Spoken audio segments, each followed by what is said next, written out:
Балдар сабақ басталды, орнымыздан тұрамыз. Сәлеметсіңдер ме отырыңдар? Кезекші бүгінгі сабақта жоқ балаларды атап жіберіңдер. Ісім Байманған. Ал балалар, біз өткен сабақты қазақ жеріндегі 13-15 ғасырлардағы саяси жағдай туралы айтқанбыз. Моңғол шапқыншылығынан кейін, Шыңғысхан шапқыншылығынан кейін қазақ жері туралы, қазақ жерінде құрылған ұлыстық жүйе туралы айтқан болатынбыз. Сабақты кім айтады, мынандай сұрақ қойайын. Бірінші, моңғол шапқыншылығынан кейін қазақ жерінде құрылған ұлыстық жүйе туралы, қандай ұлыстар құрылды, олардың ерекшелігі неге, кім айтады?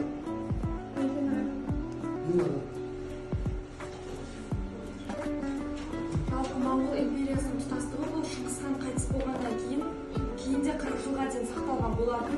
Кейінде Шыңғысхан ол өзі көзі тірісінде өзінің 4 ұлына, яғни Жошы, Шағатай, Үгедей және де Төре 4 ұлына қазақ жерінен ұлыс бөліп берген болатын. Оның бірі Жошы ұлысы, Шағатай ұлысы, Үгедей ұлысы және де Төре ұлысы ол Монғолияда қалған болатын. Дұрыс. Яғни 4 ұлы Шыңғысханның соның 3 ұлына қазақ жерін бөліп берді. Жошы, Шағатай және Үгедей. Ал кенже ұлы Төре, ол қай жерде қалған екен? Қара шаңырақ, Қарақорым, яғни Моңғол жерінде қалған екен. Отыра ғой? Жақсы. Келесі сұрақ мынадай. Қазақ жеріндегі Алтын Орда мемлекетінің құрылуы және оның жалпы қазақ тарихындағы алатын маңызы. Кім айтады? Тағы да кімдер айтады? Зарина. Жалпы Алтын Орда жайлы айтатын болсақ, 13 ғасырдың соңында осы 10 қанатты басқарған әскербасы Ноғай 1296 жылы осы хандыққа таласады және соның нәтижесінде оны қаза табады. Сөйтіп Алтын Орданы Өзбек хан басқарады. Өзбек хан Алтын Орданы басқарған кезінде ол Алтын Орда күшейеді. Және Өзбек хан басқарған кезінде ол бүткіл билікті өзіне алып, осы бытыраңқылықты жояды. Және де Алтын Орданың мемлекеттік діні ретінде ислам дінін қабылдады.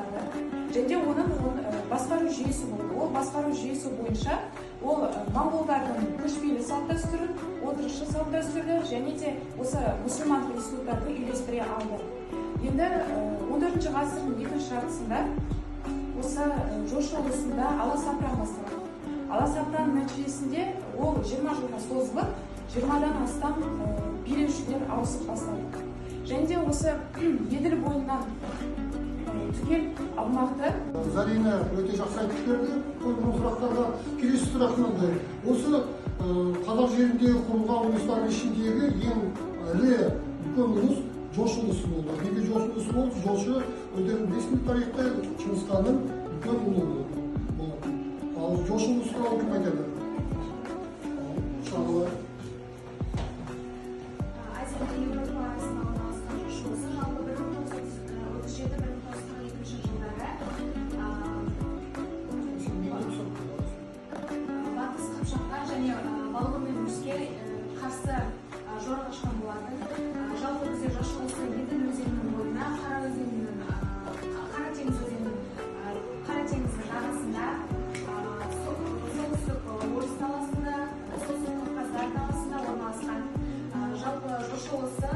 Өзінің уақытында ең ірі мемлекеттердің бірі болды. Бұл мемлекет Азия мен Еуропа арасындағы.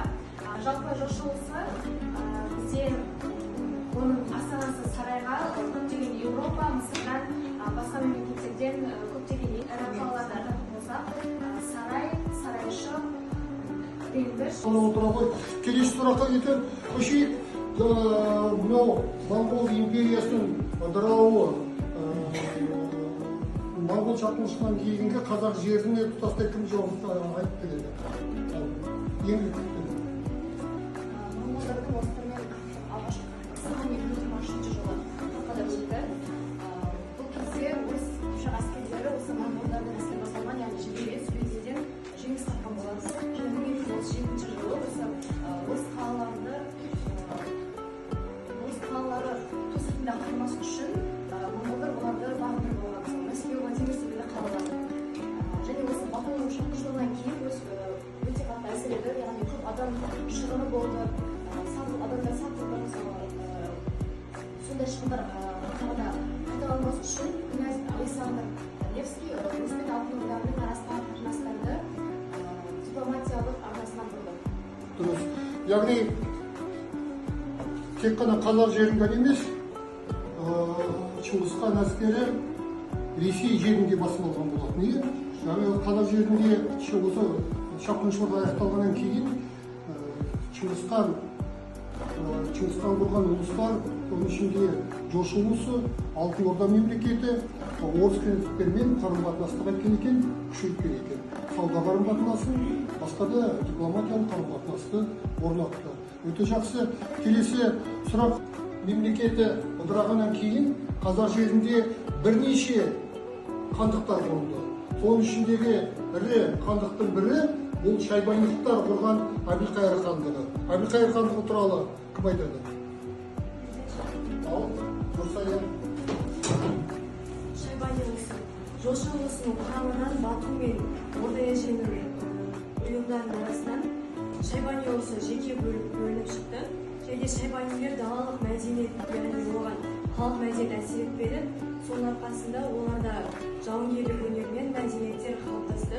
Және 1460 жылдардың соңында орыс ханның ұрпақтары Жәнібек пен Керей сол шайбанилерді шығыс дешті қыпшақтан ығыстырып, өздерінің ата-бабаларының жерлерін өз иеліктеріне өткізді. Неше хандық құрылды, соның біреуі Әбілқайыр хандығы. Әбілқайыр хандығын тарихта біз шайбанилықтар деп те атай береміз. Сонымен қатар Моғолстан мемлекеті құрылды, кейінірек Ақ Орда мемлекеті құрылды. Келесі сұрақ осы Ақ Орда мемлекетінің құрылуы және оның жұмысы туралы кім айтады? Тағы да ал Гауһар. Батыс Қазақстанда Бату ханның кіші інісі Шайбани болып, ол өзінің шайбанилер мемлекетін құрған болатын. Кейіннен оған көп орда атауы берді. 14 ғасырдың екінші жартысында олар Алтын Орданың билігін өз қолына алып, өз мемлекетінің атауы бүкіл ел жұртқа жайған болатын. Осы себептен тарихта Ақ Орда мен Көк Орда атаулары шатасып келеді.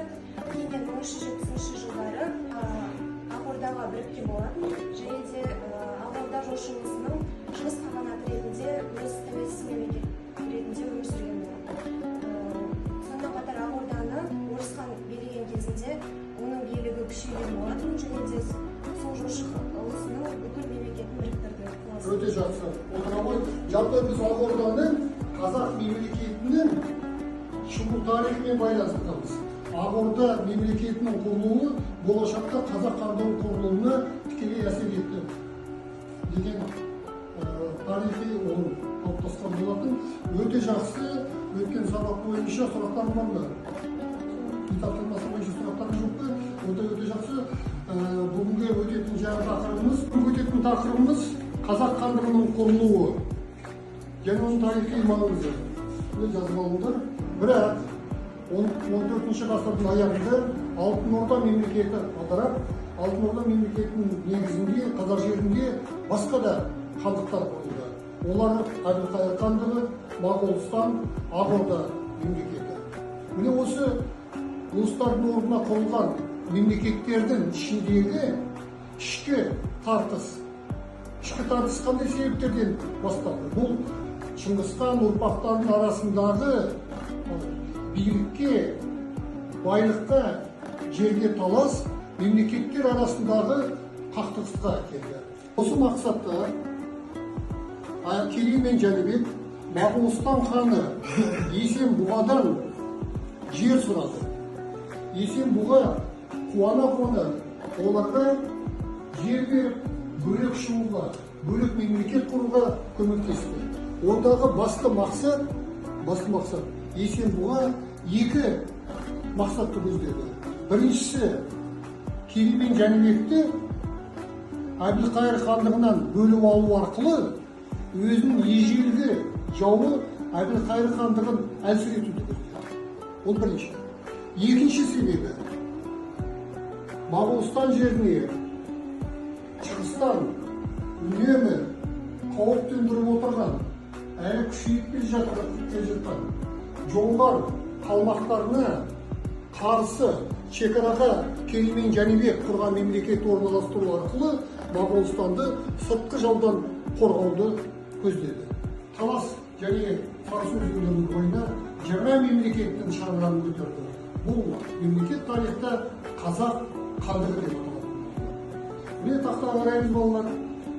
Қазақ хандығының құрылуы, қазақтың дәстүрінде біз кімді сыйлаймыз? Үлкен адам сыйлаймыз. Сондықтан бірінші Керей, артынан кім болған екен? Жәнібек болған екен. Міне балалар, қазақ хандығының құрылуы. Бұл енді жүздерге бөліну қазақ хандығының құрылысы болған жоқ. Бұл кейінгі 16-17 ғасырлардағы қазақ жерін басқару мақсатында не құрылған екен? Жүздер құрылған болатын. Қазақ хандығы құрылған Жамбыл облысында көп көлемде аталып өтілді.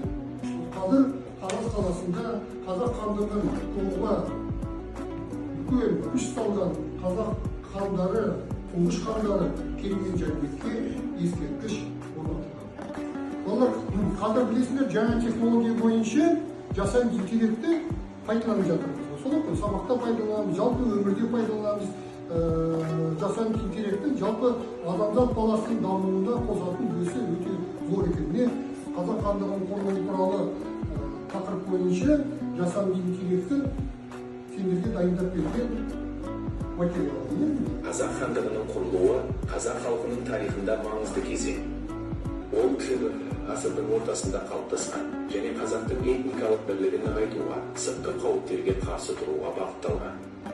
Қазақ хандығының құрылуы бірнеше негізгі факторларға байланысты болды. Моғолстан мен Қыпшақ даласындағы этникалық топтар. Енді осы тақырып бойынша жалпы бүгінгі сабақты бекіту мақсатында қазір сөз жұмбақ бар, соны шешіп тастайық. Тарих бойынша сөз жұмбақты шешіп, бүгінгі сабақта түсінгенімізді бекітіп алайық. Сөз жұмбақты шешсек, бірінші орта жүзден шыққан батыр. Өте дұрыс. Қай жүзінде? Бұланды дұрыс айтасың. Тұңғыш ұстаз.